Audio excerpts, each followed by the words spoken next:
আমাদের প্রথম অধিবেশন সুষ্ঠুভাবে সম্পন্ন করার তৌফিক দান করছেন, ফালিল্লাহিল হামদ। দুরূদ সালাম বর্ষিত হোক সেই নবীর প্রতি, যে নবীর আদর্শকে বাস্তবায়ন করে আমাদের লক্ষ্য উদ্দেশ্য মুহাম্মদ রাসূলুল্লাহ সাল্লাল্লাহু আলাইহি সাল্লাম।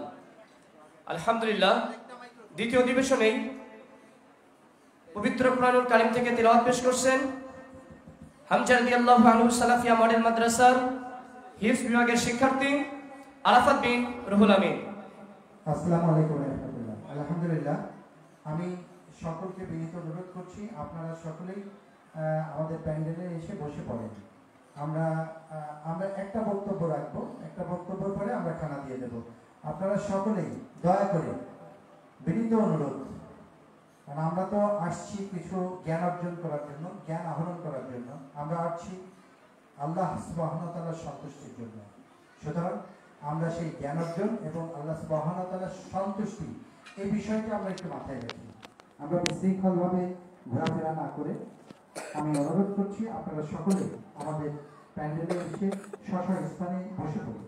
আমরা বসে পড়ি ওয়াল্লাহি, আপনাদের কাছে বিনীত অনুরোধ। আমরা যদি না বসি তাহলে আমাদের প্রোগ্রাম আরও দেরি হয়ে যাবে, আমাদের প্রোগ্রাম কমপ্লিট করতে গিয়ে অনেক সময় লেগে যাবে। এই জন্য আপনারা বসে পড়ি। আমরা ইনশাআল্লাহ আমাদের খাবার হয়ে যাবে, এর মধ্যেই 10-15 মিনিটের মধ্যে আমাদের খাবার হয়ে যাবে। আমরা 10-15 মিনিটের মধ্যেই খাবার দিয়ে দেবো ইনশাআল্লাহ। আমরা একটু বসে পড়ি। হ্যাঁ জি, জাযাকাল্লাহু খাইরান। আসসালামু আলাইকুম ওয়া রাহমাতুল্লাহ।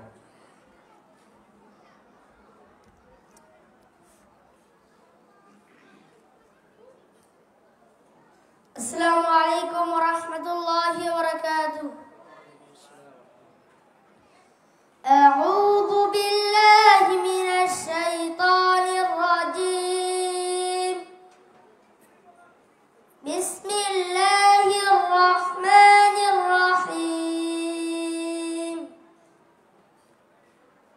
وكذلك أوحينا إليك روحا من أمرنا ما كنت تدري ما الكتاب ولا الإيمان ولكن جعلناه نورا نهدي به من نشاء من عبادنا وإنك لتهدي إلى صراط مستقيم صراط الله الذي له ما في السماوات وما في الأرض ألا إلى الله تصير الأمور. السلام عليكم ورحمة الله وبركاته. আলহামদুলিল্লাহ, শুকরিয়া, জাযাকাল্লাহু খাইরান ওয়া হাসানা জাযিলা আরাফাত বিন রুহুল আমিনকে আমরা মহাগ্রন্থ আল কুরআনুল কারীম থেকে তিলাওয়াত শ্রবণ করলাম। আলহামদুলিল্লাহ, এই পর্যায়ে একটি অর্থসহ হাদিস পাঠ করবেন হামজা রাদিয়াল্লাহু আনহু সালাফিয়া মডেল মাদ্রাসা প্রথম শ্রেণীর শিক্ষার্থী আব্দুল বরকত বিন ওয়াহিদুর রহমান।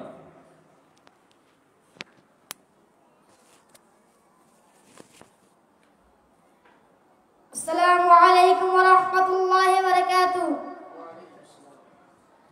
إن الحمد لله وحده والصلاة والسلام على من لا نبي بعده أما بعد فأعوذ بالله من الشيطان الرجيم. بسم الله الرحمن الرحيم.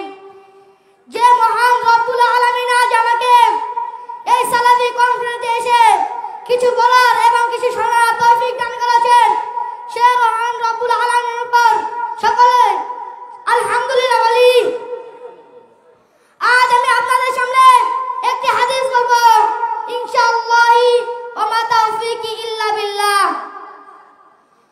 عن أبي بكر الصديق رضي الله عنه قال قال رسول الله صلى الله عليه وسلم عليكم بالصدق فإنه مع البر وهما في الجنة وإياكم والكذب فإنه مع البر وهما في النار.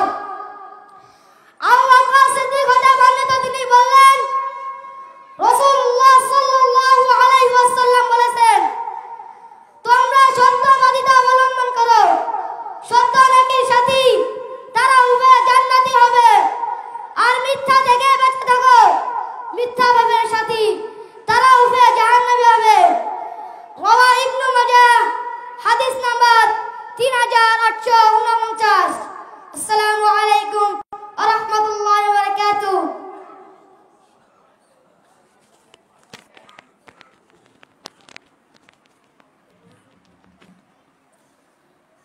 আলহামদুলিল্লাহ, শুকরিয়া, জাযাকাল্লাহু খায়রান। ছোট্ট সোনামণি আব্দুল বরকত বিন ওয়াহিদের নিকট থেকে আমরা একটি হাদিস শ্রবণ করলাম। আল্লাহ সুবহানাহু ওয়া তাআলা আমাদের সকলকে সত্যবাদিতা অবলম্বন করার তৌফিক দান করুন, আল্লাহুম্মা আমিন। আলহামদুলিল্লাহ, এই পর্যায়ে ইসলামী মধ্যমপন্থা এই শিরোনামে আলোচনা নিয়ে আসছেন আজকের বার্ষিক সালাফি কনফারেন্সের সম্মানিত আলোচক শায়েখ আবু বকর মাক্কি। এই পর্যায়ে গুরুত্বপূর্ণ ও তত্ত্ববহুল আলোচনা নিয়ে আছেন আজকের বার্ষিক সালাফি কনফারেন্সের সম্মানিত আলোচক জনাব আবু বকর মাক্কি। মুহতারামকে তার জ্ঞানগর্ভ আলোচনা রাখার জন্য বিনীতভাবে আহ্বান জানাচ্ছি।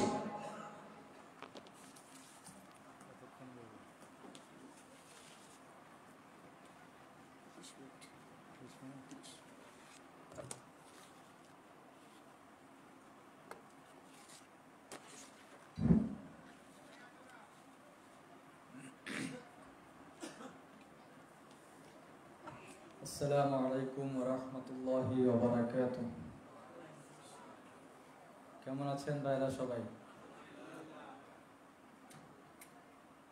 আলহামদুলিল্লাহি নাহমাদুহু ওয়া নাস্তাঈনুহু ওয়া নাস্তাগফিরুহু ওয়া নাতাওয়াক্কালু আলাইহি ওয়া নাউযু বিল্লাহি মিন শুরুরি আনফুসিনা ওয়া মিন সাইয়্যাতি আ'মালিনা।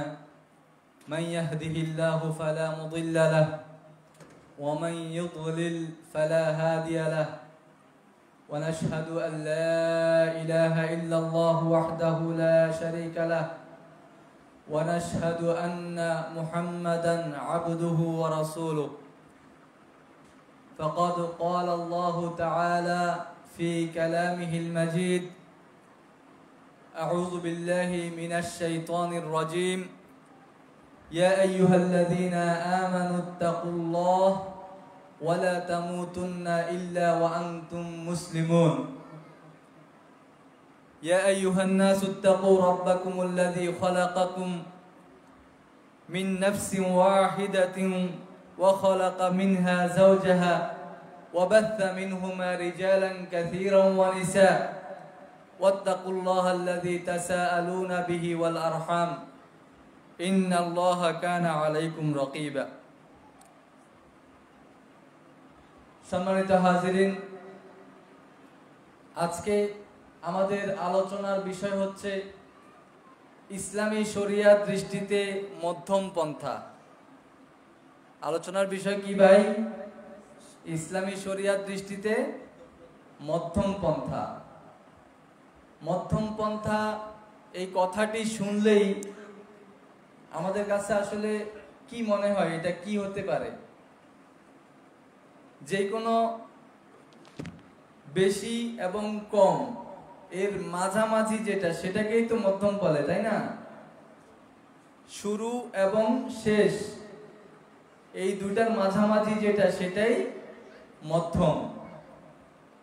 আর মধ্যম পন্থা ইসলামী শরিয়াত দৃষ্টিতে এটি আল্লাহ রাব্বুল আলামিনের পক্ষ থেকে মুসলিম জাতির প্রতি আল্লাহ রাব্বুল আলামিনের একটি আদেশ এবং রাসূল করিম সাল্লাল্লাহু আলাইহি সাল্লাম থেকে শুরু করে সাহাবায়ে কারাম রাদিয়াল্লাহু তাআলা আলাইহিম আজমাইনের পন্থাই হচ্ছে মধ্যম পন্থা।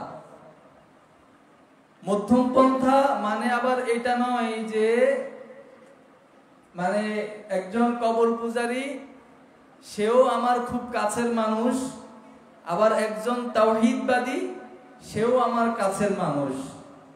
একজন কবর পূজারী যে মাজার গিয়ে শিরক করে, পীরের কাছে পীরের পায়ে গিয়ে সিজদা দিয়ে থাকে, তাকে আমি আমার অন্তরে যেভাবে স্থান দিব, একজন তাওহীদবাদী, একজন সালাফি, একজন সহিহ আকীদার অনুসারী, কোরআন সুন্নাহর অনুসারী, সাহাবায়ে কেরামের অনুসারী, তাদেরকে যেভাবে আমার অন্তরে স্থান দিব, তাদের সাথে যেভাবে চলবো, ঠিক একজন পীরের পায়ে সিজদা দেওয়া ব্যক্তিকেও আমি সেভাবেই পছন্দ করব, ভালোবাসবো, তার মতো করেই থাকবো। এটা আসলে মধ্যম পন্থা না। আমরা অনেকেই অনেক সময় মধ্যম পন্থা বললে যে যা বলে, যে যাই করে, কিছু বলা যাবে না, কিছু বললে ফিতনা হবে। কি করতে হবে? মধ্যম পন্থা অবলম্বন করতে হবে। এইটা আসলে মধ্যম পন্থা না। যে যাই করবে, যে যাই বলবে, সেটা শিরকি কথা হোক, সেটা বিদআতি কথা হোক, সেটা বিদআতি আমল হোক, আল্লাহর সাথে কুফরি হোক, তাকে কিছু বলা যাবে না, কারণ ইসলাম আমাদেরকে মধ্যমপন্থী হতে বলেছেন। মধ্যম পন্থা বলতে কি আসলে আল্লাহ এবং আল্লাহর রাসূল এটাই বুঝিয়েছেন? কথা বলেন ভাই। মধ্যম পন্থা বলতে আসলে ছাড়াছাড়ি পন্থার কথা বোঝানো হয়নি। মধ্যম পন্থা হচ্ছে একদল যে কোনো বিষয়ে, একটা গ্রুপ ঈমানের ব্যাপারে হোক, আমলের ব্যাপারে হোক, খুব বেশি বাড়াবাড়ি পর্যায়ে চলে যাবে, আবার একটা গ্রুপ একেবারে ছাড়াছাড়ির পর্যায়ে চলে যাবে। এই দুই পর্যায়ের কোনো পর্যায়ে না গিয়ে বাড়াবাড়ি এবং ছাড়াছাড়ির মাঝামাঝি দলিল ভিত্তিক, কি ভিত্তিক? কোরআন সুন্নাহর দলিল ভিত্তিক অবস্থান করাকে মধ্যম পন্থা বলে। ইসলামী শরিয়ার দৃষ্টিতে যে মধ্যম পন্থা, সেটি হচ্ছে এটি যে কোনো একটা বিষয়ে কেউ যখন বাড়াবাড়ি পর্যায়ে চলে যাবে এবং কেউ একেবারেই ছেড়ে দিবে, তখন কোরআন সুন্নাহর দলিল ভিত্তিক মাঝামাঝি অবস্থান করাকে ইসলামী শরিয়ার দৃষ্টিতে মধ্যম পন্থা বলে। বুঝে আসছে কিনা ভাই? প্রিয় ভাইয়েরা, আল্লাহ রাব্বুল আলামিন সূরা বাকারায় বলছেন, ওয়াকাযালিকা জাআলনাকুম উম্মাতান ওয়াসাতা, আর এমনি ভাবেই আমি তোমাদেরকে একটি মধ্যমপন্থী জাতি হিসেবে সৃষ্টি করেছি। আল্লাহ রাব্বুল আলামিন কি বলছেন? ওয়াকাযালিকা জাআলনাকুম উম্মাতান ওয়াসাতা, এমনি ভাবে তোমাদেরকে আমি মধ্যমপন্থী জাতি হিসেবে সৃষ্টি করেছি। আল্লাহ রাব্বুল আলামিন আহলে কিতাবদেরকে উদ্দেশ্য করে, নাসারাদেরকে উদ্দেশ্য করে অন্য একটি আয়াতে বলছেন, ইয়া আহলাল কিতাব লা তাগলু ফি দীনিকুম, তোমরা দ্বীনের ব্যাপারে বাড়াবাড়ি করো না, ওয়ালা তাকুলু আলাল্লাহি ইল্লাল হক, এবং আল্লাহর ব্যাপারে তোমরা হক ব্যতীত, সত্য ব্যতীত কোনো কিছু বলো না। এই আহলে কিতাবরা তারা আল্লাহর ব্যাপারে এমন মন্তব্য করে যে আল্লাহ রাব্বুল আলামিনের নাকি সন্তান রয়েছে, নাউজুবিল্লাহ। আল্লাহর ব্যাপারে এই মন্তব্য কি বাড়াবাড়ি নয়? আল্লাহ রাব্বুল আলামিনের ব্যাপারে এমন মন্তব্য শুধু বাড়াবাড়ি নয়, এটি কুফরি। এটি কি? আল্লাহ রাব্বুল আলামিন তার কোনো সন্তান নাই এবং তিনি কোনো মায়ের পেট থেকেও আসেননি। আল্লাহ রাব্বুল আলামিনের আয়াতুল কুরসি, সূরা ইখলাস, সূরা ফাতিহা, প্রত্যেকটা সূরায়, প্রত্যেকটা আয়াতে আল্লাহর একত্ববাদ, আল্লাহর তাওহীদ কত স্পষ্টভাবে আল্লাহ রাব্বুল আলামিন বলছেন। এবং এই সূরাগুলি একমাত্র আল্লাহর একত্ববাদ, আল্লাহর তাওহীদকে ধারণ করার কারণে এত গুরুত্বপূর্ণ সূরা, এত গুরুত্বপূর্ণ আয়াত হিসেবে প্রমাণিত হয়েছে, যেটা বলে বোঝানো যাবে না। আয়াতুল কুরসির ব্যাপারে আল্লাহ রাসূল সাল্লাল্লাহু আলাইহি সাল্লাম বলছেন, যে ব্যক্তি প্রত্যেক ফরজ সালাতের পরে আয়াতুল কুরসি পাঠ করবে, তার জন্য কি প্রতিদান? রাসূল কারীম সাল্লাল্লাহু আলাইহি সাল্লাম বলছেন, জান্নাতে যাওয়ার জন্য মৃত্যু ছাড়া তার আর কোনো বাধা নেই। সুবহানাল্লাহ বলেন না ভাই? আয়াতুল কুরসি যদি প্রত্যেক ফরজ সালাতের পরে পাঠ করা যায়, এর প্রতিদান কি? মৃত্যু ছাড়া জান্নাতে যাওয়ার জন্য আর কোনো বাধা নাই। আমরা সবাই পারি তো? এত করছি, কয়জনে পারি ভাই? হাত তুলি তো।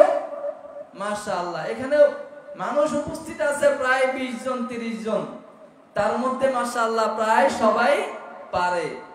কিন্তু আপনি একজন গ্রামের মসজিদে গিয়ে যদি এই ফজিলত বর্ণনা করেন আর হাত তুলতে বলেন, সর্বোচ্চ পুরা মসজিদে 2 জন 3 জন পাওয়া যায়। এই যে এই সচেতনতা আপনাদের মধ্যে কিভাবে আসলো? কারণ আপনারা এর গুরুত্ব বুঝতে চেষ্টা করেছেন। আপনারা যখন সহিহ আকীদা গ্রহণ করেছেন, সাহাবায়ে কেরামের মানহাজ গ্রহণ করেছেন, তখন আপনাদের কাছে এই জিনিসগুলোর গুরুত্ব প্রমাণিত হয়েছে। যে ব্যক্তি এক সূরা আয়াতুল কুরসি পাঠ করবে প্রত্যেক ফরজ সালাতের পরে, সে জান্নাতে যাওয়ার জন্য মৃত্যু ছাড়া আর কোনো বাধা নাই। কত সহজ আমল, অথচ কত বিরাট প্রতিদান। জান্নাত পাওয়ার জন্য এটা একটা লটারির মতো মনে হয় না ভাই? আমরা জান্নাতে যাওয়ার জন্য কত চেষ্টা করি, কত ভাবে আগ্রহ দেখাই, কিন্তু এই যে ছোট ছোট বিষয়গুলি, এগুলি কিন্তু আমরা আমল করার ব্যাপারে বেশিরভাগ মানুষই বেখেয়াল। এরপরে সাইয়্যিদুল ইস্তিগফারের কথাও আমরা সবাই জানি যে তাওবার যেই নেতা, তাওবা করার যেই শব্দগুলি আছে, বাক্যগুলি আছে, তার মধ্যে সর্বশ্রেষ্ঠ যেটি আল্লাহুম্মা আনতা রাব্বি লা ইলাহা ইল্লা আনতা খলাকতানি ওয়া আনা আবদুকা ওয়া আনা আলা আহদিক। এটা আমাদের মোটামুটি কয়জনের মুখস্থ আছে ভাইজান? ইনশাআল্লাহ যাদের মুখস্থ নাই তারা মুখস্থ করার চেষ্টা করব, বলেন আমিন। এবং প্রত্যেক সকালবেলা এবং সন্ধ্যাবেলা এই সাইয়্যিদুল ইস্তিগফার পাঠ করতে ভুলবো না ইনশাআল্লাহ, ইনশাআল্লাহ। প্রিয় ভাইরা,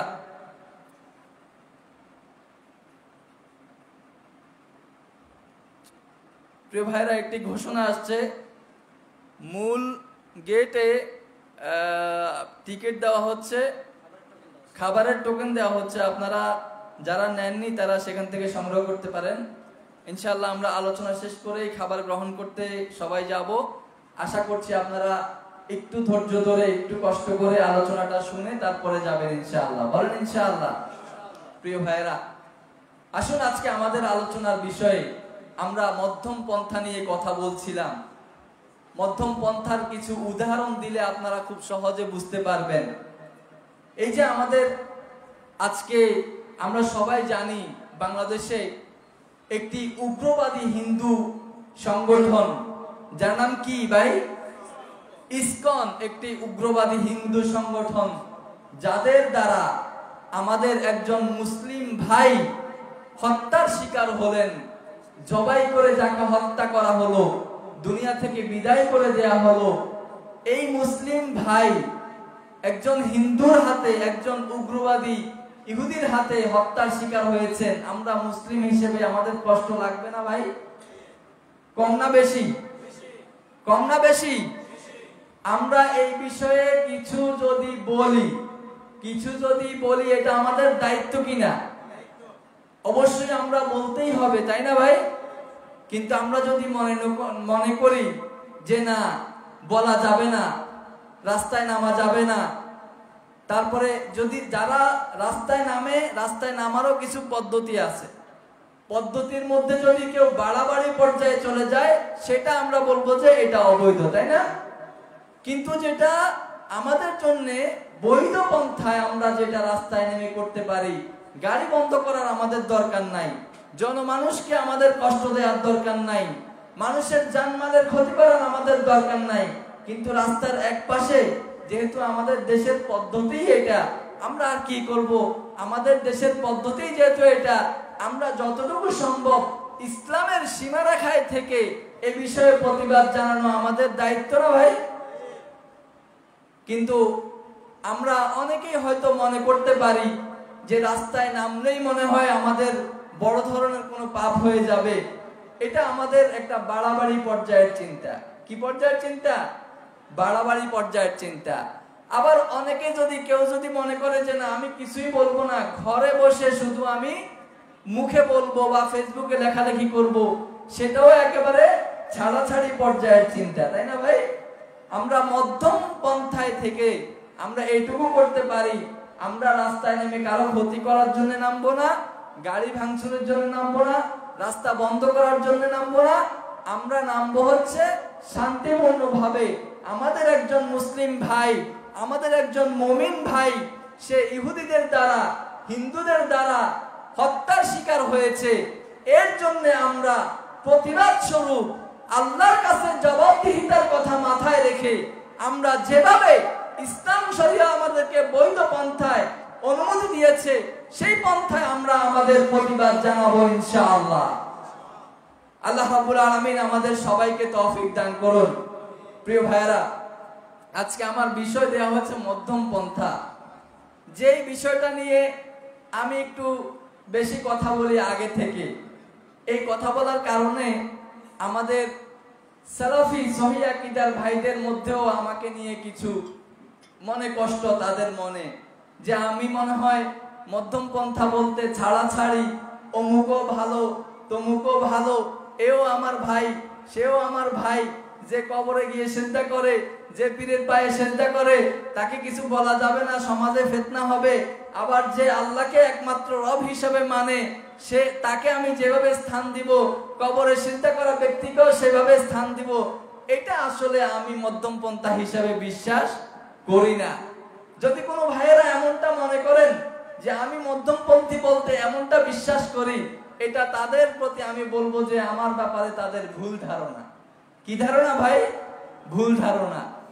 আমি আমার ভাইদেরকে আহ্বান করব, আমাদের শেখ ইয়াকুব মাদানী হাফিজাহুল্লাহ খুতবাতে বলেছিলেন যে ইমাম আবু হানিফা রহমতুল্লাহ আলাইহির ব্যাপারে আমাদের সমাজে কেউ আছে অতিরিক্ত মাত্রায় বাড়াবাড়ি করে, তাই না ভাই? কেউ আছে আবু হানিফা রহমতুল্লাহ আলাইহি 40 বছর এশার সালাতের ওযু দিয়ে ফজরের সালাত আদায় করছে, বলে না? বলে কি না? কথা বলেন। খাওয়া দাওয়া করেন নাই, সকালে তো করছেন, দুপুরে করেন নাই, করবেন, প্রয়োজনে একটু পানি খাবেন, কিন্তু কথা বলেন। কথা বললে কথা আমিও বলতে আমার কাছে ভালো লাগে। কি বলেন? ইমাম আবু হানিফা রহমতুল্লাহ আলাইহি নিয়ে এমন বাড়াবাড়ি আছে না নাই ভাই? তিনি কি করেছেন? 40 বছর এশার সালাতের ওযু দিয়ে ফজরের সালাত আদায় করেছেন। এটা হচ্ছে কি পর্যায়ে? বাড়াবাড়ি পর্যায়ের মন্তব্য। কি পর্যায়ের মন্তব্য ভাই? বাড়াবাড়ি পর্যায়ের মন্তব্য। আমরা যারা খুব বেশি পড়াশোনা করি নাই, খুব বেশি আমাদের এলেম নাই, তারাও যদি এমন মন্তব্য শুনি, এলেম নাই ঠিক আছে, বিবেক তো আছে ভাই। বিবেক আছে কিনা সবার? বিবেক দিয়েও যদি আমরা চিন্তা করি, এটা কি আসলেই একটা সম্ভব কথা? সম্ভব হতে পারে? একদিন দুই দিন হলে না হয়তো চিন্তা করতাম যে হতেও পারে। 40 বছর এশার ওযু দিয়ে ফজর, ঘুমাইলেন কখন? আর অন্যান্য বিষয় তো বাদই দিলাম, বউ বাচ্চাও তো ছিল নাকি? তো এগুলি হচ্ছে বাড়াবাড়ি পর্যায়ের মন্তব্য এবং ছাড়াছাড়ি।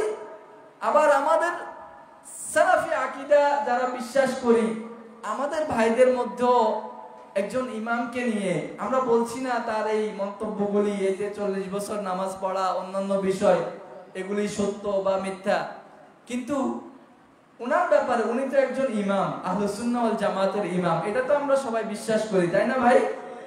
ইমাম আবু হানিফা রহমতুল্লাহ আলাইহি থেকে শুরু করে ইমাম শাফি রহমতুল্লাহ আলাইহি, ইমাম মালিক রহমতুল্লাহ আলাইহি, যারাই আছেন সবাই কিন্তু আকীদার ইমাম, সবাই কিন্তু আমাদের সহিহ আকীদা লালনকারী ইমাম ছিলেন। আমরা কেউ তাদের ব্যাপারে সত্যিকার অর্থে যদি সহিহ আকীদা বিশ্বাস করে থাকি, কোন ইমামের ব্যাপারে আমরা বিদ্বেষ পোষণ করতে পারি না। কি করতে পারি না ভাই? বিদ্বেষ পোষণ করতে পারি না। আমরা কিভাবে চিন্তা করব? মধ্যম পন্থায় চিন্তা করব। সেটা কিভাবে? একজন ইমাম তার চেষ্টা, তার গবেষণা, তার শ্রম, এটা অনেক বিশাল পর্যায়ে, যেটা আমরা ভাবতেও পারবো না আমরা সাধারণ মানুষ। কিন্তু তার কোনো আমল, সেটা যদি কোরআন সুন্নাহর দৃষ্টিতে কোনো ভুল প্রমাণিত হয়, বা আবু হানিফা রহমতুল্লাহ আলাইহি কোনো একটা আমল, কোনো একটা ফতোয়া যদি অন্যান্য ইমামদের দৃষ্টিতে, যদি আমি মনে করি যে অন্য ইমামের দলিল আবু হানিফা রহমতুল্লাহ আলাইহির দলিল চেয়ে আরো বেশি শক্তিশালী, তাহলে আমরা ইমাম আবু হানিফা রাহমাতুল্লাহ আলাইহির দলিল মানতে বাধ্য নয়। ইমাম আবু হানিফা রাহমাতুল্লাহ আলাইহির দলিল মানতে বাধ্য। যদি কেউ বলে যে ভুল বললে বলছে, দলিল থাক বা না থাক, এখন আবার দলিল না থাক বললে অনেক বলবে যে ইমাম কি কোনো দলিল ছাড়া ফতোয়া দিয়েছে নাকি? দলিল ছাড়া ফতোয়া দিয়েছে এটা আমরা বলছি না, কিন্তু তিনি তো একজন মানুষ, তিনি তো নবী না তো, তাই না ভাই? তিনি কি মাসুম? ইমাম আবু হানিফা রাহমাতুল্লাহ আলাইহি তো মানুষ, তো আমাদের মতোই মানুষ। এলেমে গুণে তারপরে গবেষণায় তিনি অনেক বেশি আকাশচুম্বী আমরা বলতে পারবো আমাদের তুলনায়, কিন্তু তিনি সর্বোপরি মানুষ। তো মানুষ হিসেবে তার ভুল হতে পারে কি পারে না? আমরা যদি সেভাবেই চিন্তা করি, একজন ইমাম তিনি মানুষ, তার গবেষণা অনেক বেশি, তিনি যদি কোনো গবেষণায় ভুলও করে থাকেন, আমরা জানি রাসূল কারীম সাল্লাল্লাহু আলাইহি সাল্লাম বলছেন, কোন গবেষক, কোন মুজতাহিদ যদি তার গবেষণায় ভুল করে থাকে তাহলে হচ্ছে এক নেকি পাবে। তাহলে কি পাবে? এক নেকি পাবে। যদি গবেষণা সঠিক হয় তাহলে সে ডাবল নেকি পাবে। প্রিয় ভাইয়েরা, আমরা বলবো, আমরা ইমাম আবু হানিফা রাহমাতুল্লাহ আলাইহি হোক অথবা ইমাম শাফি রাহমাতুল্লাহ আলাইহি হোক অথবা অন্যান্য ইমামরা, কারো ব্যাপারে আমরা এমন কোনো বাড়াবাড়ি পর্যায়ে চলে যাব না যে তিনি ভুল করলে করছেন, আমাকে এটার উপরেই অটল থাকতে হবে, এটার উপরেই অটল থাকতে হবে। এই বিশ্বাস আসলে সহিহ আকীদা বা একজন কোরআন সুন্নাহর অনুসারী ব্যক্তির হতে পারে না। আমরা বিশ্বাস করব কি তিনি একজন ইমাম, তিনি একজন গবেষক, মুজতাহিদ, সর্বোপরি তিনি একজন মানুষ। মানুষ হিসেবে তিনি ভুল করতেই পারেন, এটা খুবই স্বাভাবিক। যদি সত্যিকার অর্থে ওনার কোনো বক্তব্য, ওনার কোনো মাসআলা কোরআন সুন্নাহর দৃষ্টিতে দুর্বল প্রমাণিত হয়, অন্যান্য মাযহাবে বা কোরআন সুন্নাহর দলিল ভিত্তিক যদি আমি অন্যভাবে আরো শক্তিশালী দলিল পাই, তাহলে আমি সেভাবেই আমল করার চেষ্টা করব। কারণ আমার টার্গেট ইমামকে অনুসরণ করা নয়, আমার টার্গেট হচ্ছে জান্নাতে যাওয়া। আমার টার্গেট কি ভাই? আমার টার্গেট হচ্ছে জান্নাতে যাওয়া। আমার টার্গেট হচ্ছে আল্লাহ রাব্বুল আলামিনের সন্তুষ্টি লাভ করা। আমার টার্গেট হচ্ছে সাহাবায়ে কেরামের আদর্শ ধারণ করা। আমার টার্গেট হচ্ছে আল্লাহ রাসূলের সাহাবীরা যেই পথে গিয়েছেন, ইহদিনাস সিরাতাল মুস্তাকিম, হে আল্লাহ আপনি আমাদেরকে সঠিক সহজ সরল পথ দেখান, জান্নাতের পথ দেখান। এটা হচ্ছে আমাদের টার্গেট। আমাদের টার্গেট, আমরা আল্লাহর কাছে কখনো দোয়া করি না যে ইহদিনাস সিরাতা আবু হানিফা অথবা ইহদিনাস সিরাতা ইমাম শাফি, এই দোয়া আমরা কখনো করি না। আমরা বলবো যে সেই জান্নাতে যাওয়ার জন্য, সেই জান্নাত লাভের জন্য, সাহাবায়ে কেরামের রাস্তায় চলার জন্য যদি কখনো আমরা মনে করি যে আমার ইমামের কোনো বক্তব্য, আমার ইমামের কোনো মাসআলা কোরআন সুন্নাহর দৃষ্টিতে অন্যান্য দলিলের তুলনায় একটু দুর্বল, আমি চেষ্টা করব যেটা বেশি শক্তিশালী সেটা নিয়েই আমি আমল করতে চেষ্টা করব। এটা হচ্ছে আহলুস সুন্নাহ ওয়াল জামাতের মধ্যম পন্থার চিন্তা ভাবনা। কি বলেন, ঠিক কিনা? আল্লাহ রাব্বুল আলামিন আমাদের সবাইকে কবুল করুন। প্রিয় ভাইরা, প্রিয় ভাইরা, রাসূল কারীম সাল্লাল্লাহু আলাইহি সাল্লামকে ঘিরে আমাদের সমাজে কিছু শ্রেণীর মানুষ আছে অনেক বেশি বাড়াবাড়ি করে। উদাহরণ দিলে বুঝবেন, আমাদের সমাজে কিছু মুশরিক, কবর পূজারী এমনও দেখেছি তারা অনেক বড় আলেম নিজেদেরকে দাবি করে, অথচ রাসূল কারীম সাল্লাল্লাহু আলাইহি সাল্লামের কাছে তারা তওবা করে।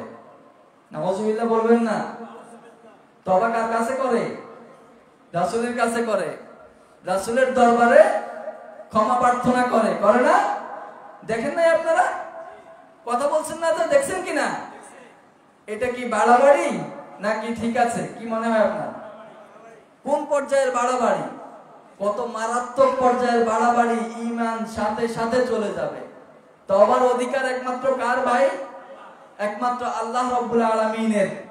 মাফ করার অধিকার কে রাখেন? ক্ষমা করার অধিকার কে রাখেন? একমাত্র আল্লাহ রাব্বুল আলামিন ক্ষমা করার অধিকার রাখেন। আমরা যদি তওবা করতেই হয়, সাহায্য চাইতেই হয়, মাফ চাইতেই হয়, কার কাছে চাইবো? একমাত্র আল্লাহ রাব্বুল আলামিনের কাছে চাইবো। আবার একটা শ্রেণীর মানুষ আছে যে আমি কোরআন অনুসরণ করব, হাদিস আমার দরকার নাই, বলে না? আমি আল্লাহকে মানবো, রাসূল আমার দরকার নাই, বলে কিনা? আমার কথা বুঝতেছেন আপনারা? একটা শ্রেণীর মানুষ আল্লাহর রাসূলকে আল্লাহ পর্যায়ে নিয়ে গেছে। কোন পর্যায়ে? আল্লাহ পর্যায়ে নিয়ে গেছে। আল্লাহর কাছে যেভাবে তওবা করতে হয় রাসূলের কাছে তওবা করে, আল্লাহর কাছে যেভাবে সাহায্য চাইতে হয় রাসূলের কাছে সেভাবে সাহায্য চায়। আবার একটা শ্রেণী বলে যে রাসূল দরকার নাই, আমার আল্লাহ হলেই যথেষ্ট, কোরআন হলেই যথেষ্ট, আমার হাদিস দরকার নাই। দুইটার একটা বাড়াবাড়ি আর একটা ছাড়াছাড়ি কিনা, তাই না ভাই? এখন মধ্যম পন্থায় কি হবে? মধ্যম পন্থা হবে আমরা আমাদের, আল্লাহ রাব্বুল আলামিন বলছেন ইন কুনতুম তুহিব্বুনাল্লাহ ফাত্তাবিউনি ইউহিব্বুকুমুল্লাহ, যদি আল্লাহকে ভালোবাসো, আল্লাহকে পেতে চাও, ফাত্তাবিউনি, আমার অনুসরণ করো, আল্লাহর রাসূলকে অনুসরণ করো, আল্লাহর রাসূলের অনুসরণের মাধ্যমে তোমরা আল্লাহকে পাবে। ঠিক কি না? তাহলে আমরা আল্লাহকেও বাদ দিচ্ছি না, রাসূলকেও বাদ দিচ্ছি না। আমরা রাসূলের ভালোবাসার মাধ্যমে, রাসূলের আনুগত্যের মাধ্যমে, রাসূলের অনুসরণের মাধ্যমে আল্লাহর ভালোবাসা আশা করি, আল্লাহর ভালোবাসা কামনা করি। এটাই হচ্ছে মধ্যম পন্থা, যে আমরা রাসূলকে মানি, রাসূল লাগবে না, কোরআন হলেই যথেষ্ট, এমনটাও বিশ্বাস করি না। আবার বাড়াবাড়ি পর্যায়েও যাই না যে রাসূলের কাছে আল্লাহর মতো তওবা করতে হবে। আল্লাহ রাব্বুল আলামিন আমাদেরকে এসব ফিতনা থেকে হেফাজত করুন, আমিন। প্রিয় ভাইরা, আরেকটা বিষয় দেখুন, এই যে আমাদের সমাজে এখন এই যে হিন্দু উগ্রবাদী সংগঠনকে নিয়ে কিছু ভাইরা এমন স্লোগান দেয় যে হিন্দু মুসলিম ভাই ভাই, কি বলে? হিন্দু মুসলিম ভাই ভাই হওয়া সম্ভব? একজন মুশরিক যে আল্লাহকে মানে না, আল্লাহকে বিশ্বাস করে না, আল্লাহর সাথে শিরক করে, তার সাথে আপনি একজন তাওহীদবাদী মুসলমান কখনো ভাই ভাই হওয়া সম্ভব? এই স্লোগান কি সঠিক না ভুল? সঠিক না ভুল? আমরা বলবো যে হিন্দুরা এই দেশের নাগরিক হিসেবে, আল্লাহর সৃষ্টি হিসেবে, মানব জাতি হিসেবে তাদের মানবীয় যে অধিকার আছে, তাদের রাষ্ট্রীয় যে অধিকার আছে, সেগুলি অবশ্যই তারা পাওয়ার অধিকার রাখে। এবং আল্লাহর পক্ষ থেকেও আমরা মুসলিম হিসেবে হিন্দু ভাইদের সাথে চলাফেরার ক্ষেত্রে, হিন্দুদের সাথে চলাফেরার ক্ষেত্রে আমাদেরও কিছু দায়িত্ব আছে। একজন হিন্দু যদি আমার প্রতিবেশী হয়, তাহলে তাকে সহযোগিতা করা, তার দুঃখ কষ্ট আমি শেয়ার করা, এটা ইসলাম নিষেধ করে না, এটা ইসলাম নিষেধ করে না। কারণ সে আমার প্রতিবেশী, তার দুঃখ দুর্দশা আমি শোনা, বোঝা, এই সব কিছুর মাধ্যমে তার বিপদে এগিয়ে আসা, তার কোনো মানবিক অধিকার নষ্ট হলে সেটার পক্ষে দাঁড়ানো, তার কোনো টাকা পয়সার প্রয়োজন হলে সেটা দিয়ে সহযোগিতা করা, এটা আমার দায়িত্ব। কিন্তু মানে এই না যে আমি তার দায়িত্বের জায়গায় দায়িত্ব পালন করব, ঠিক আছে, কিন্তু আমি যেহেতু আল্লাহকে বিশ্বাস করি, যে ব্যক্তি আল্লাহকে বিশ্বাস করে না সে আমার ভাই হতে পারে না।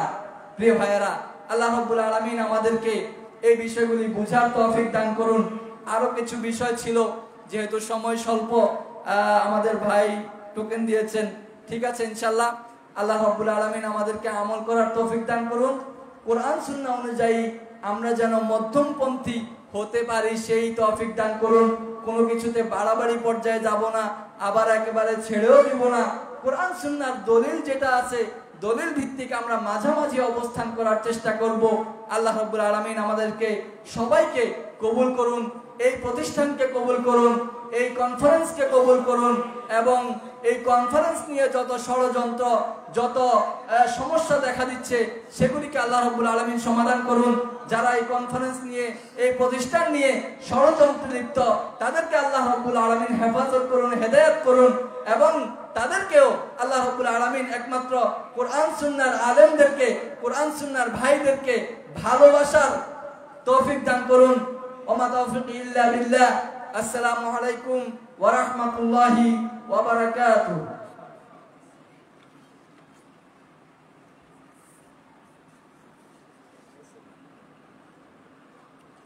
আলহামদুলিল্লাহ, শুকরিয়া, জাযাকাল্লাহু খাইরান। সম্মানিত শাইখের নিকট থেকে আমরা অত্যন্ত মূল্যবান জ্ঞানগর্ভ আলোচনা শ্রবণ করছি আলহামদুলিল্লাহ।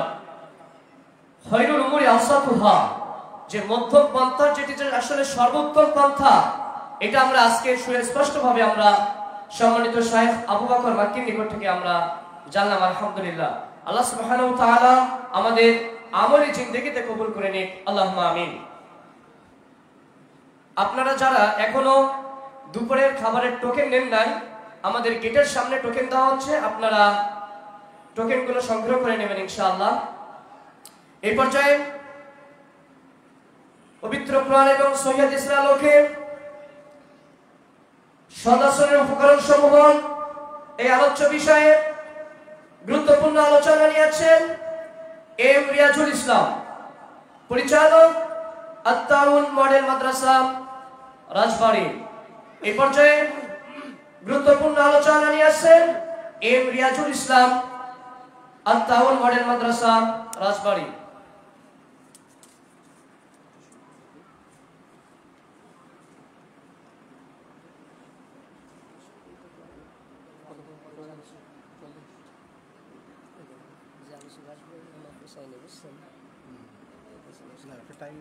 কতটুকু পর্যন্ত আধা ঘন্টা করতে থাকুন, আর তারপরে যদি আমি সিরকুট না দিই চলে যাই। ঠিক আছে।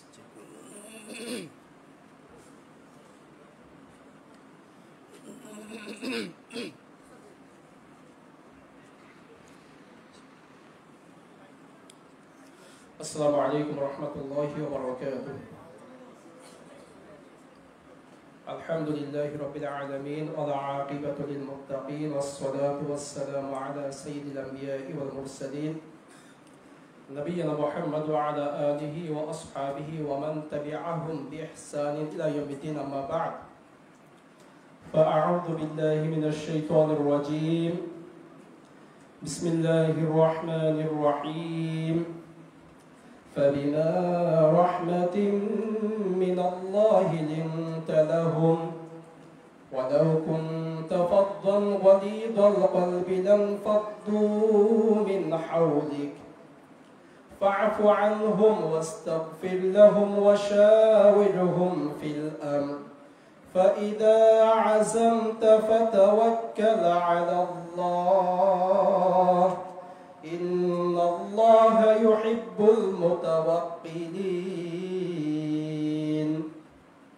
وقال رسول الله صلى الله عليه وسلم من يحرم الرفق يحرم الخير، رواه مسلم أو كما قال عليه الصلاة والسلام. মহান আল্লাহ সুবহানাহু ওয়া তাআলার দরবারে অজস্র অগণিত অসংখ্য শুকরিয়া জ্ঞাপন করছি, যিনি আমাদেরকে এরকম একটি মহিয়তি জালসায় উপস্থিত হওয়ার এবং কোরআন ও সুন্নাহ ভিত্তিক কিছু আলোচনা বলার ও শোনার তৌফিক দান করেছেন। যে রব্বুল আলামিন অত্যন্ত দয়া করে আমাদেরকে শিরিক থেকে মুক্ত থাকার, তাওহীদকে গ্রহণ করার, বিদআতি আমলকে বর্জন করে সুন্নাহ অনুযায়ী আমল পালনের মতো মন মানসিকতা তৌফিক দান করেছেন। সে আল্লাহ তাআলার দরবারে শুকরিয়া জ্ঞাপনার্থে বলছি আলহামদুলিল্লাহ। দরুদ ও সালাম বর্ষিত হোক মুহাম্মদ রাসূলুল্লাহ সাল্লাল্লাহু আলাইহি ওয়াসাল্লামের প্রতি, তার আহলে বাইত, রাসহাবে কিরাম এবং কিয়ামত দিবস পর্যন্ত তার একনিষ্ঠ অনুসারীদের প্রতি। আল্লাহুম্মা সাল্লি আলাইহি আল্লাহুম্মা বারিক আলাইহি। সম্মানিত উপস্থিতি, আমার যে বিষয়টি দেয়া হয়েছে আপনারা শুনেছেন, বিষয়টি হচ্ছে সদাচরণের উপকরণ সমূহ, অর্থাৎ কোন কোন বৈশিষ্ট্য অর্জন করলে একজন ব্যক্তি সদাচরণশীল হতে পারে, সেটাই হচ্ছে আজকের আমার আলোচ্য বিষয়। তো মূল বিষয় হচ্ছে সদাচরণের ঘাটতি আপনার আমার মধ্যে অনেক রয়েছে। একেবারে দাম্পত্য জীবন, পারিবারিক জীবন থেকে শুরু করে সামাজিক জীবন, এমনকি রাষ্ট্রীয় জীবন পর্যন্ত সদাচরণের অনেক ঘাটতি রয়েছে। তো সদাচরণ একটি অনন্যতম গুণ। আল্লাহ সুবহানাহু ওয়া তাআলা সদাচরণশীল ব্যক্তিকে ভালোবাসেন, যে কারণে এই পৃথিবীর শ্রেষ্ঠ মানুষ মুহাম্মদ রাসূলুল্লাহ সাল্লাল্লাহু আলাইহি ওয়াসাল্লামের মধ্যে সবচাইতে বড় যে গুণটি ছিল, তিনি ছিলেন সর্বশ্রেষ্ঠ সদাচরণশীল ব্যক্তি। অথচ আমাদের সমাজে এমন অনেক মানুষ রয়েছে যিনি কিনা সালাত আদায় করেন নিয়মিত, কিন্তু সদাচরণশীল নয়। সিয়াম পালন করেন নিয়মিত, সদাচরণশীল নয়। সেই সদাচরণ হতে পারে সন্তানের ক্ষেত্রে, বাবা মায়ের ক্ষেত্রে, স্ত্রীর ক্ষেত্রে, অথবা সমাজের অন্যান্য ব্যক্তিবর্গদের ক্ষেত্রে, এমনকি হতে পারে দিনী ভাইদের ক্ষেত্রে। হয়তোবা তিনি অনেক জানেন, কিন্তু দিনী ভাইদের প্রতিও সদাচরণশীল নন। এজন্য আমরা সংক্ষেপে ইনশাআল্লাহ জানবো যে এমন কোন কোন বৈশিষ্ট্য আছে যেগুলো অর্জন করলে একজন ব্যক্তি সদাচরণশীল হতে পারে। এটা কিন্তু আমাদের জানার একটা বিষয়। আমরা অনেক সময় আমাদের অভ্যাস তেমন হয়ে গেছে যে গরম গরম আলোচনা একটু বেশি পছন্দ করি। বাস্তবে এটা আমরাও পছন্দ করি, তবে আমার বিষয়টা একেবারেই নরম সরম, এজন্য একটু মনোযোগ দিয়ে শোনা লাগবে ইনশাআল্লাহ। কারণ গরম বিষয়ে শরীরটা একটু চাঙ্গা হয়ে ওঠে, ইমানটার একটু মনে হয় উজ্জীবিত হয়। তবে এই সমস্ত বিষয়গুলোই আমাদের জানার বিষয়। বিশেষ করে আমাদের ভাইয়েরা অনেকেই এমন আছেন, শিরকের কথা শুনলে, বেদাতের কথা শুনলে আমাদের একটা ভিতরে অন্যরকম একটা ফিলিংস হয়, জজবা চলে আসে নাকি। এগুলো তো দরকারি, পাশাপাশি আল্লাহর ভয় তাকওয়া দরকার। আল্লাহর কাছ থেকে কিভাবে ক্ষমা নেওয়া যায় সেটা দরকার। কিভাবে আমি একজন সদাচরণশীল ব্যক্তিতে নিজে হতে পারি সেটা দরকার। কিভাবে আমি আরেকজনের সঙ্গে ভালো আচরণ করতে পারি সেটা জানা দরকার। অন্যের হক আদায় সম্পর্কে জানা দরকার। এই সমস্ত বিষয়গুলোই আমাদের জানা দরকার। তো প্রিয় ভাইয়েরা, সদাচরণশীল ব্যক্তি হতে হলে কোন কোন উপকরণগুলো আপনার আমার মধ্যে নিয়ে আসতে হবে, আর কোন কোন বিষয়গুলোকে বাদ দিতে হবে, পরিত্যাগ করতে হবে, সেটা ইনশাআল্লাহ আমরা খুব সংক্ষেপে জানবো, যেহেতু সময় একেবারেই স্বল্প। 1 নম্বর বৈশিষ্ট্য হচ্ছে, যে ব্যক্তি কিনা সদাচরণশীল হতে চায় সেই ব্যক্তিকে বিনয়ী হতে হবে। কি হওয়া লাগবে? বিনয়ী হওয়া লাগবে। এটার ঘাটতি আপনার আমার মধ্যে কম না বেশি? অনেক বেশি। আল্লাহ সুবহানাহু ওয়া তাআলা কোরআনুল কারীমের মধ্যে বলেছেন, فَبِمَا رَحْمَةٍ مِّنَ اللَّهِ لِنتَ لَهُمْ وَلَوْ كُنتَ فَظًّا غَلِيظَ الْقَلْبِ لَانفَضُّوا مِنْ حَوْلِكَ। আল্লাহ তাআলা বলছেন, فَبِمَا رَحْمَةٍ مِّنَ اللَّهِ لِنتَ لَهُمْ, আল্লাহর রহমতে, আল্লাহর দয়ায় আপনি তাদের প্রতি বিনয়ী হয়েছেন, নম্র হয়েছেন। সুবহানাল্লাহ। নবী সাল্লাল্লাহু আলাইহি ওয়াসাল্লাম ছিলেন পৃথিবীর সর্বশ্রেষ্ঠ বিনয়ী ব্যক্তি, তিনি তাদের প্রতি বিনয়ী হয়েছেন। এরপর আল্লাহ তাআলা বলছেন, ওয়ালাউ কুনতা ফাদদান গালিদাল কলবি লানফাদ্দু মিন হাওলিক, যদি আপনি তাদের প্রতি বিনয়ী না হতেন, কঠোর হৃদয়ের হতেন, রুক্ষ হৃদয়ের হতেন, তাহলে এরা কেউ আপনার আশেপাশে থাকতো না। আমাদের সমাজে কি হয়, যে ব্যক্তি কিনা রুক্ষভাষী, কর্কশভাষী, বিনয়ী নয়, নম্র নয়, ভদ্র নয়, ওই ব্যক্তির আশেপাশে বেশি লোক থাকে না বিনয়ী ব্যক্তির আশেপাশে বেশি লোক থাকে? বিনয়ী ব্যক্তির আশেপাশে বেশি লোক থাকে, তার সঙ্গে মিশতে ভালোবাসে, কারণ লোকটা বিনয়ী, নম্র, ভদ্র। আর যে কিনা বিনয়ী নয়, অত্যন্ত রুক্ষ মেজাজি, কর্কশভাষী, তার সঙ্গে সহজে কেউ মিশতে চায় না। কারণ যে কোনো সময় তো রাগ করে বসতে পারে, রুক্ষ আচরণ করতে পারে, কর্কশ ভাষা ব্যবহার করতে পারে। এজন্য 1 নম্বর গুণ হচ্ছে, আপনাকে আমাকে কি হওয়া লাগবে বলেন তো? বিনয়ী হওয়া লাগবে, নম্র হওয়া লাগবে, ভদ্র হওয়া লাগবে। নবী সাল্লাল্লাহু আলাইহি ওয়াসাল্লাম তিনি কতটা বিনয়ী আচরণশীল ছিলেন দেখেন। একজন ছোট্ট সাহাবী, তিনি মসজিদে আসার আগে থেকে দেখেছেন যে নবী সাল্লাল্লাহু আলাইহি ওয়াসাল্লাম জামাতে সাহাবীদের সঙ্গে রুকুতে চলে গেছেন। তো সাহাবী আবু বকর রাদিয়াল্লাহু আনহু, বুখারীর হাদিস, আবু বকর রাদিয়াল্লাহু আনহু তিনি দেখে দূরে থেকেই রুকু দিয়েছেন। দূরে থেকে রুকু কিভাবে দেয় জানেন? দূরে থেকে রুকু দিয়ে রুকু অবস্থায় হাঁটতে হাঁটতে এসে কাতারে শামিল হয়েছে। এইরকম যদি আমাদের মসজিদে কেউ হইতো, আমাদের আচরণটা কেমন হইতে হয় বলেন তো?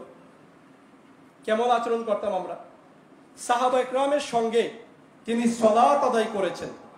সাহাবা ইকরাম, এই বিষয়টা আমরা যদি নামাজের ভিতরে রত থাকি, তাহলে কোনো ব্যক্তি যদি এইরকম রুকু অবস্থায় হেঁটে হেঁটে আসে, আমরা বুঝতে পারবো কিনা?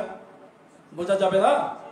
সাহাবা ইকরাম সালাত শেষে নবী সাল্লাল্লাহু আলাইহি ওয়াসাল্লামকে বলেছেন যে এই যে আপনার ছোট্ট সাহাবী আবু বকর, সে কিন্তু এই যে এই কাজ করেছে। কি কাজ করেছে?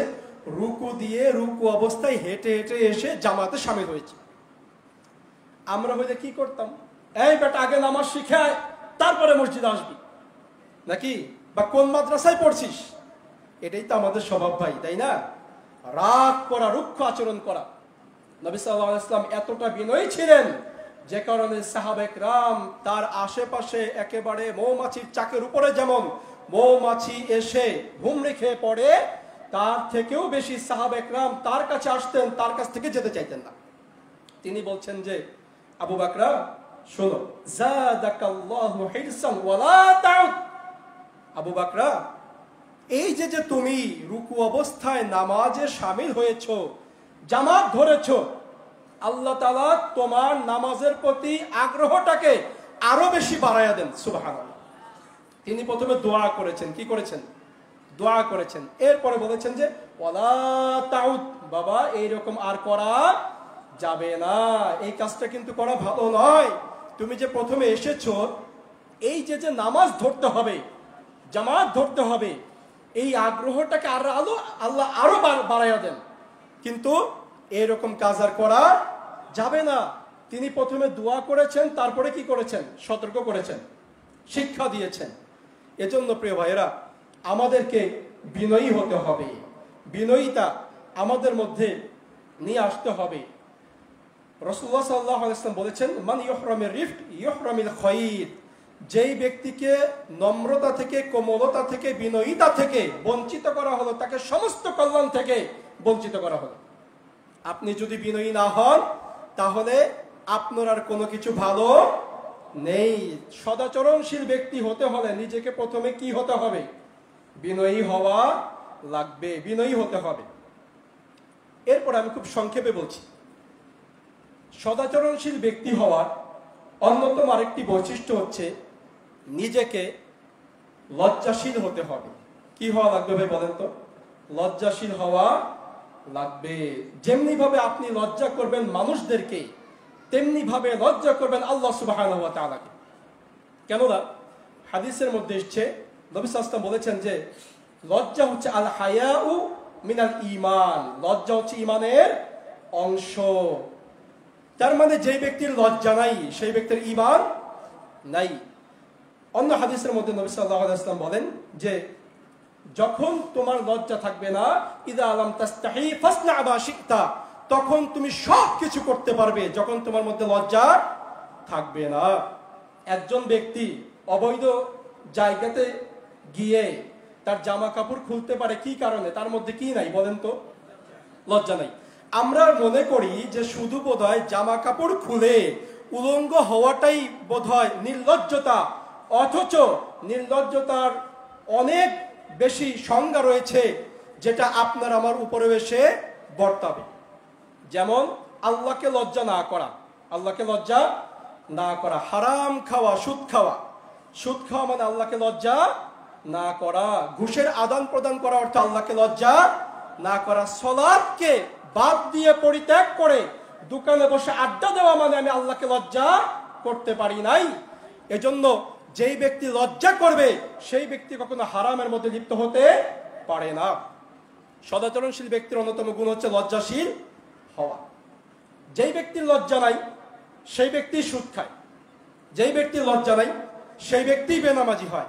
আপনি বলেন আল্লাহ তাআলা আমাদেরকে দেখেন কিনা? আল্লাহু হুয়াস সামিউল বাসীর, আল্লাহ তাআলা তিনি সবকিছু শুনেন, সবকিছু দেখেন। তো আমি যে সালাতকে বাদ দিয়ে পরিত্যাগ করে দোকানে বসে যে আড্ডা দিচ্ছি, আল্লাহ তাআলা আমাকে দেখতে পাচ্ছেন কিনা? তার মানে আমি আল্লাহকে লজ্জা করি নাই। যেই ব্যক্তির মধ্যে লজ্জা নাই সেই ব্যক্তির দ্বারা সবকিছু সম্ভব। এই যে আমাদের সমাজ অনেকে দুর্নীতিবাজ আছে না, দুর্নীতি এটা করে কিভাবে? তার মধ্যে কি নাই? লজ্জা নাই। লজ্জা নাই বিধায়ী তার দ্বারা দুর্নীতি হওয়া সম্ভব। এজন্য লজ্জাশীল হতে হবে। এটার উপকারিতা অনেক বেশি প্রিয় ভাইরা। আমাদের সমাজ আর একটি ভাইরাস রয়েছে, যেই ভাইরাসটার আমরা একটা নাম দিয়েছি, একটা নাম আছে। আপনারাই বলবেন যে ভাইরাসটা কি? স্ত্রী থাকতেও অন্য মহিলার সঙ্গে অবৈধ সম্পর্ক করা, স্বামী থাকতেও অন্য পুরুষের সঙ্গে অবৈধ সম্পর্ক করা। ভাইরাসটার নাম কি? এই পরকীয়া নামক ভাইরাস আমাদের সমাজে বেশি না কম? প্রিয় ভাইরা, সন্তান আছে বড় বড়, 10 বছর বয়স, 15 বছর বয়স, 18-20 বছর বয়স, তারপরে বাবা পরকীয়ায় লিপ্ত হচ্ছে। তার মানে বাবার মধ্যে কি নাই? মা। এমনও অনেক ঘটনা আছে যা কিনা আমরা ইদানিং অনেক বেশি দেখে থাকি মিডিয়ার মধ্যে। সেটা কি? যে মা মেয়েকে হত্যা করেছে। কেন? মেয়ে মায়ের অন্য পুরুষের সঙ্গে গোপনীয়তা জেনে ফেলেছে, পরকীয়ার সম্পর্ক জেনে ফেলেছে, মেয়েকে মা হত্যা করেছে। তার মানে মার মধ্যে কি নাই? লজ্জা নাই। মা মেয়েকে গোপন করে পরকীয়ায় লিপ্ত হচ্ছে নির্লজ্জতার কারণে। প্রিয় ভাইরা, এজন্য সদাচরণশীল ব্যক্তি হতে চাইলে আপনাকে আমাকে প্রথমে লজ্জাশীল ব্যক্তি হওয়া লাগবে। নবী সাল্লাল্লাহু আলাইহি ওয়াসাল্লাম তিনি ছিলেন সবচাইতে বেশি লজ্জাশীল ব্যক্তি। অত্যন্ত লজ্জাশীল ব্যক্তি ছিলেন মুহাম্মদ রাসূলুল্লাহ সাল্লাল্লাহু আলাইহি ওয়াসাল্লাম। যে কারণে নবী সাল্লাল্লাহু আলাইহি ওয়াসাল্লামের কোনো সময় কাপড় উপরের দিকে উঠতো না। তার লজ্জাশীলতা এত বেশি ছিল, যত কঠোর পরিশ্রম হোক তিনি কখনো জামা কাপড় খুলে উলঙ্গ হন নাই। এজন্য আপনাকে আমাকে কি হওয়া লাগবে বলেন তো?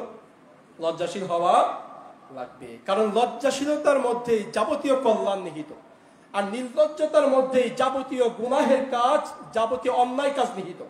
সেজন্য সদাচরণের অন্যতম বৈশিষ্ট্য হচ্ছে নিজেদেরকে কি হওয়া? লজ্জাশীল হওয়া। সদাচরণের আরেকটি বৈশিষ্ট্য হচ্ছে রাগকে সংবরণ করা। রাগকে সংবরণ করা, এই কাজটা কি সহজ না কঠিন? কি মনে হয়? আমরা কি রাগটাকে সহজেই সংবরণ করতে পারি? না, একেবারে 2 দিন না খেয়ে দিন যাপন করার চাইতেও কঠিন। বুঝতে পেরেছেন কিনা? 14 ঘন্টা রোজা রাখার চাইতেও কঠিন রাগটাকে সংবরণ করা। কিভাবে? হঠাৎ করে আপনার সঙ্গে দেখা যায় যে কোনো রিক্সাওয়ালার 2টা টাকা নিয়ে ঝগড়া বেঁধে গেছে। আপনি সিয়ামরত অবস্থায় রয়েছেন, আপনি সায়েম, আপনি রোজাদার। রোজা এটা আপনার ততটা কষ্ট দিচ্ছে না যতটা আপনি রাগ চেক দিতে পারছেন না। হঠাৎ করে তার গালে একটা থাপ্পড় দিয়ে বসছেন, তার মানে আপনার রাগ সংবরণ এর শক্তি নেই। প্রিয় ভাইরা, রাগটাকে সংবরণ করা অত্যন্ত গুরুত্বপূর্ণ একটি বিষয়। আল্লাহ সুবহানাহু ওয়া তাআলা বলেছেন, وَسَارِعُوا إِلَى مَغْفِرَةٍ مِّن رَّبِّكُمْ وَجَنَّةٍ عَرْضُهَا السَّمَاوَاتُ وَالْأَرْضُ أُعِدَّتْ لِلْمُتَّقِينَ وَسَارِعُوا তোমরা দৌড়াও, প্রতিযোগিতা করো, ইলা মাগফিরাতিম মির রাব্বিকুম তোমাদের রবের নিকট থেকে ক্ষমা নেওয়ার জন্য প্রতিযোগিতা করো বান্দা। ওয়া জান্নাতিন আরদুহাস সামাওয়াতু ওয়াল আরদ, আর ওই জান্নাতের প্রতিযোগিতা করো যার প্রশস্ততা হচ্ছে আসমান জমিন বরাবর। সুবহানাল্লাহ। উইদ্দাত লিল মুত্তাকিন, ওই জান্নাতকে আল্লাহ তাআলা প্রস্তুত করেছেন মুত্তাকিদের জন্য। জান্নাত কাদের জন্য? মুত্তাকিদের জন্য। এরপর আল্লাহ তাআলা মুত্তাকিদের কিছু বৈশিষ্ট্য এই জায়গাতে উল্লেখ করছেন। মুত্তাকিদের কি বৈশিষ্ট্য?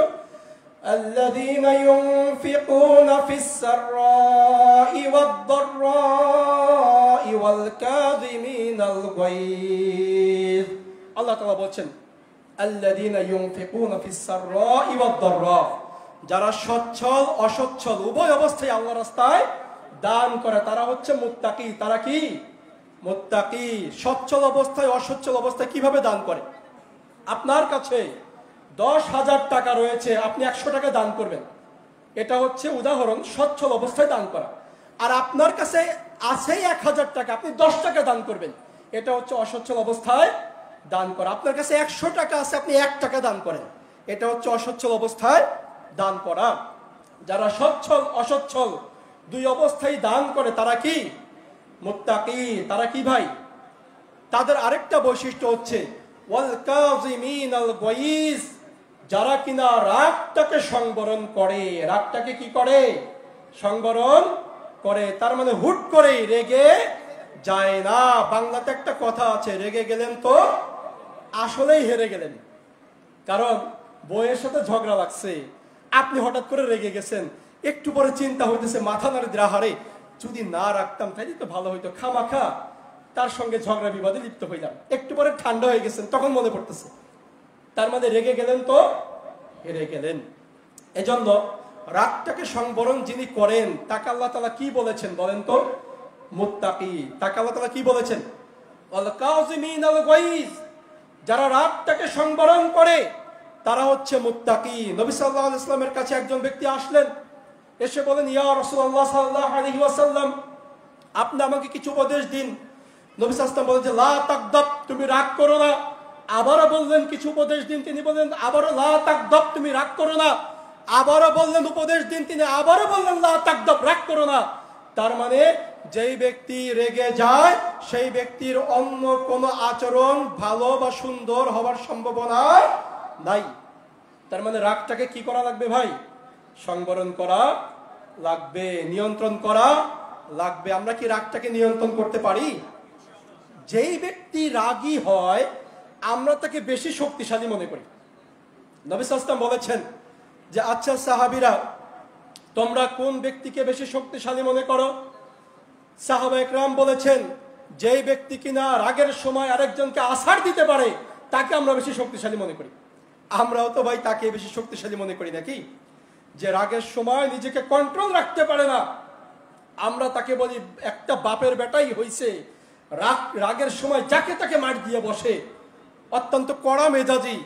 আসলে এইটা শক্তিশালীর পরিচয় নয়, বরং লাকিন্নাহুল্লাযী ইয়ামলিকু নাফসাহু ইনদাল গাদাব, যে কিনা রাগের সময় রাগটাকে সংবরণ করতে পারে, রাগটাকে কন্ট্রোল করতে পারে, নিয়ন্ত্রণ করতে পারে, সেই ব্যক্তি হচ্ছে বেশি শক্তিশালী।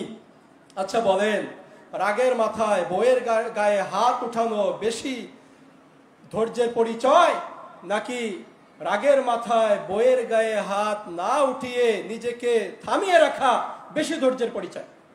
থামিয়ে রাখাটা বেশি ধৈর্যের পরিচয়। রাগলে তো রাগ প্রকাশ করাই যায়, এটা তো সহজ, কিন্তু রাগটাকে নিজের মধ্যে হজম করে নেওয়া এটা হচ্ছে অত্যন্ত কঠিন কাজ। যে কারণে নবী সাল্লাল্লাহু আলাইহি ওয়াসাল্লাম একবার দুই ব্যক্তি ঝগড়া লেগেছে, তর্কাতর্কি হচ্ছে, তিনি যাচ্ছিলেন, নবী সাল্লাল্লাহু আলাইহি ওয়াসাল্লাম রাগটাকে সংবরণ করার জন্য তাকে বলতে বললেন, তুমি বলো আউযু বিল্লাহি মিনাশ শাইতানির রাজিম। ব্যক্তি কি বলেছিল? আমি কি মাজনুন নাকি, পাগল নাকি? তার মানে রাগ এত বেশি হয়ে গিয়েছিল। প্রিয় ভাইয়েরা, রাগ আসে জাহান্নাম থেকে। রাগ কোথা থেকে আসে? জাহান্নাম থেকে। রাগ হলে মানুষ আগুনের মতো গরম হয়ে যায়। কিসের মতো গরম হয়ে যায়? আগুনের মতো গরম হয়ে যায়। সেজন্য আপনি রাগ হলেই আপনাকে বলতে হবে আউযু বিল্লাহি মিনাশ শাইতানির রাজিম। অর্থাৎ আপনি যখনই রাগবেন শয়তান আপনার উপরে এসে পড়বে, আপনার উপরে চেপে বসবে। তখন আর আপনি আপনার কন্ট্রোলে থাকবেন না, আপনাকে কন্ট্রোল করবে কে? শয়তান। রাগের মাথায় আপনি একটু চিন্তা করেন, জীবনে যতগুলো কাজ করেছেন রাগের মাথায়, হুট করে রেগে গিয়ে যেই কাজগুলো করেছেন বেশিরভাগ কি শয়তানি কর্মকাণ্ড কিনা? তার মানে কাজগুলো করিয়েছে কে? শয়তান। এজন্য নিজের রাগা মানে শয়তানকে সুযোগ করে দেওয়া নিজের উপরে। তাই আমাদের রাগটাকে সংবরণ করা লাগবে। আমাদের রাগ অতিরিক্ত মাত্রায় বেশি, বুঝতে পেরেছেন কিনা? স্ত্রীর সাথে তো রাগী, সন্তানের সাথে তো রাগী, এমনকি দিনী ভাইদের সাথেও রাগারাগি মারামারি হয় কিনা? হয় প্রিয় ভাইয়েরা। এই জন্য যদি আপনি আমি সদাচরণশীল ব্যক্তি হতে চাই তাহলে রাগটাকে সংবরণ করা লাগবেই, অবশ্যই লাগবে। তাহলে যে তিনটা গুণের কথা বললাম সদাচরণশীল ব্যক্তি হওয়ার জন্য, এক নম্বর গুণের কথা বলেছি বিনয়ী হওয়া লাগবে। কি হওয়া লাগবে? বিনয়ী হওয়া লাগবে। দুই নম্বর গুণের কথা বলেছি লজ্জাশীল হওয়া লাগবে। কি হওয়া লাগবে? তিন নম্বর গুণের কথা বলেছি রাগটাকে সংবরণ করা লাগবে, রাগটাকে নিয়ন্ত্রণে রাখা শিখতে হবে।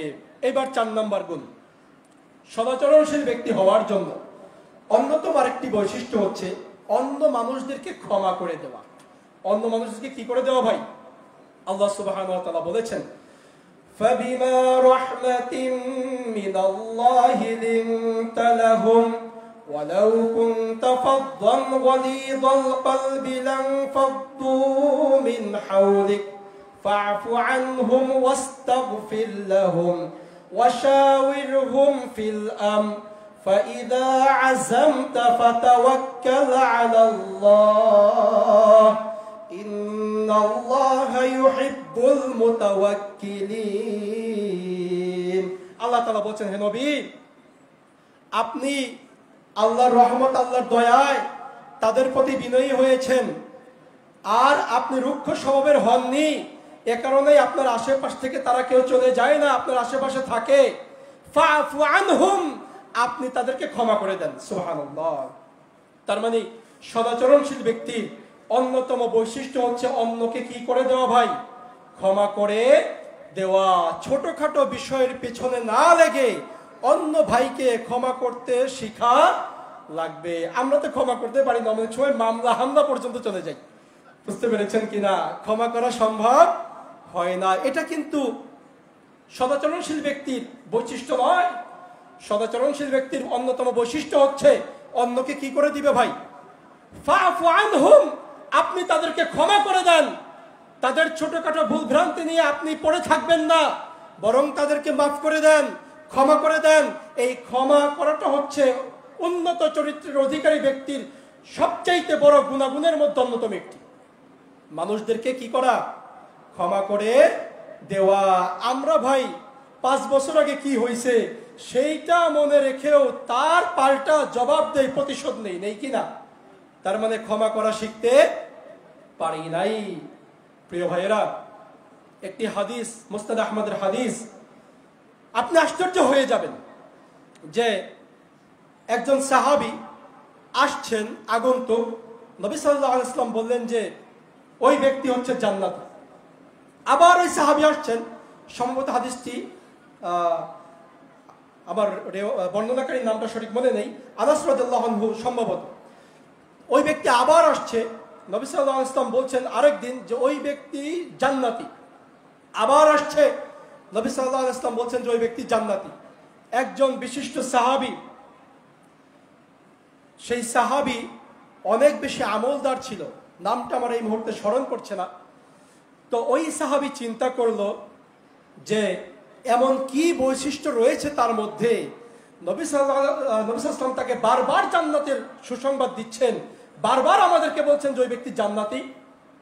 তো যাকে নবী সাল্লাল্লাহু আলাইহি ওয়াসাল্লাম জান্নাতি বলছেন, ওই ব্যক্তির পেছনে পেছনে এই সাহাবী অনুসরণ করা শুরু করলো। ওই ব্যক্তির যখন বাড়িতে গেল, এই সাহাবী তখন ওই ব্যক্তির বাড়িতে গিয়ে তাকে বলল যে ভাই, আমার বাড়িতে একটু বাবার সাথে সমস্যা হয়েছে, আমি তোমার বাড়িতে কিছুদিন মেহমান হতে চাই।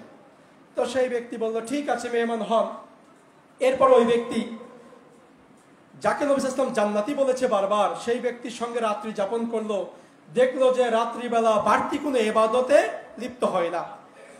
যেমনি ভাবে সাধারণ সবাই ইবাদত করে, নবী সাল্লাল্লাহু আলাইহি ওয়াসাল্লাম তাকে জান্নাতি বলেছে, সেই ব্যক্তিও সাধারণভাবে ইবাদত করে। এরপরে 2-3 দিন যাওয়ার পরে এই সাহাবী জিজ্ঞাসা করছে ওই ব্যক্তিকে যে ভাই, আপনি এমন কোন কাজ করেন যেই কাজের কারণে নবী সাল্লাল্লাহু আলাইহি ওয়াসাল্লাম আপনাকে বারবার জান্নাতের সুসংবাদ দিয়েছেন?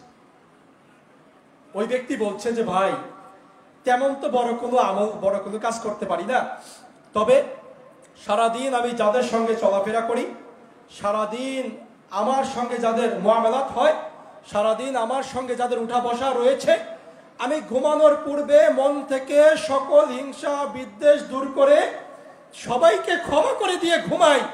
হইতে পারে আমি এই কাজটাই শুধু করি। তখন সাহাবী বলছেন যে আহারে, এইটাই তো আমরা করতে পারি না। আপনি আমি কি পারি? ঘুমানোর আগে দিনভর যা যা হয়েছে, যার সঙ্গে যা উঠা বসা ছিল, তর্ক বিতর্ক ছিল, যার থেকে যতটুকু কষ্ট পেয়েছি সবাইকে ক্ষমা করে দিব, এইটা কি আপনি আমি করতে পারি? আপনার আমার দ্বারা কি হয়? সুতরাং প্রিয় ভাইয়েরা, এই কাজটা কিন্তু আপনার আমার দ্বারা হয় না। এজন্য অন্যকে ক্ষমা করা শিখতে হবে। আমাদের ভিতরে ক্ষমা না করার প্রবণতা এতটা বেশি যে আমরা তার প্রতি 5 বছর পরে হলেও প্রতিশোধ গ্রহণ করি। আসেন এরকম? নিজের স্ত্রী সন্তানকে তো ক্ষমা করতে অনেক সময় পারি না, ভাই ভাইকে ক্ষমা করতে পারে না, অনেক সময় সমাজের মানুষকে ক্ষমা করতে পারি না। এমন হয় দিনী ভাইয়ের সঙ্গে কোনো অসৌজন্যমূলক আচরণ ঘটে গেছে, তাকেও ক্ষমা করতে পারি না। হয় না এরকম ভাই? এমনকি একেবারে উগ্র পর্যায়ে পর্যন্ত আমরা পৌঁছে যাই। এইটা আমাদের থেকে আগে বাদ দেওয়া লাগবে। এটা হচ্ছে নিজেকে ইসলাহ করা, নিজেকে সংশোধন করা। নিজেকে আগে সংশোধন করতে হবে, তারপর অন্যকে সংশোধন করার চিন্তা করতে হবে। আল্লাহ তাআলা এটাই বলেছেন, কু আনফুসাকুম ওয়া আহলিকুম নার। বান্দা তুমি আগে জাহান্নামের আগুন থেকে বাঁচো, তারপরে তোমার পরিবারকে বাঁচাও। আমি নিজেই বাঁচতে পারি না, আরেক ভাইরে আমি দাওয়াত দেওয়ার চিন্তায় ঘুরঘুর করতেছি। প্রিয় ভাইরা, নিজেকে আগে বাঁচতে হবে জাহান্নামের আগুন থেকে, নিজেকে আগে বাঁচাতে হবে। এই রকমের সমস্ত বৈশিষ্ট্যকে নিজের মধ্যে আগে ডাউনলোড করতে হবে, তারপরে অন্যকে দাওয়াত দেওয়া লাগবে। এই জন্য আমি দিনী ভাইদের প্রতি উদাত্ত আহ্বান জানাচ্ছি, প্রিয় ভাইরা, আসেন নিজেরা সদাচরণশীল হই, নিজেরা বিনয়ী হই, নিজেরা লজ্জাশীল হই, নিজেরা রাগ নিয়ন্ত্রণকারী সংবরণকারী হই, নিজেরা অন্যকে ক্ষমা করতে শিখি। তাহলেই আমি সদাচরণশীল ব্যক্তি হতে পারব। এটাকে নিজেদেরকে শিখতে হবে। কেন নিজেদেরকে শিখতে হবে? আল্লাহ তাআলা বলেছেন, ইয়া আইয়ুহাল্লাযীনা আমানু, হে যারা ঈমান এনেছো। আল্লাহ তাআলা কাদেরকে বলছে? ঈমানদারদেরকে বলছে। কাদেরকে বলছে? ওহে যারা ঈমান এনেছো, লিমা তাকুলুনা মা লা তাফআলুন, এমন কথা তোমরা কেন বলো যা নিজেরা করো না। কাবুরা মাকতান ইনদাল্লাহি আন তাকুলু মা লা তাফআলুন, আল্লাহর কাছে এটা নিকৃষ্ট কাজ যে নিজেরা অন্যকে বলবে অথচ নিজেরা আমল করবে না। আজকে আমাদের স্বভাব কিছুটা ওইরকম হয়ে গেছে। আমরা বিশাল বড় বড় দায়ী এক একজন, অন্যদেরকে দাওয়াত দিচ্ছি, অথচ নিজের মধ্যে যেই বিষয়ে দাওয়াত দিচ্ছি সেই বিষয়ের অনেক ঘাটতি রয়েছে। আগে নিজের আমল করা লাগবে। কার আমল করা লাগবে ভাই বলেন তো? কার আমল আগে করা লাগবে?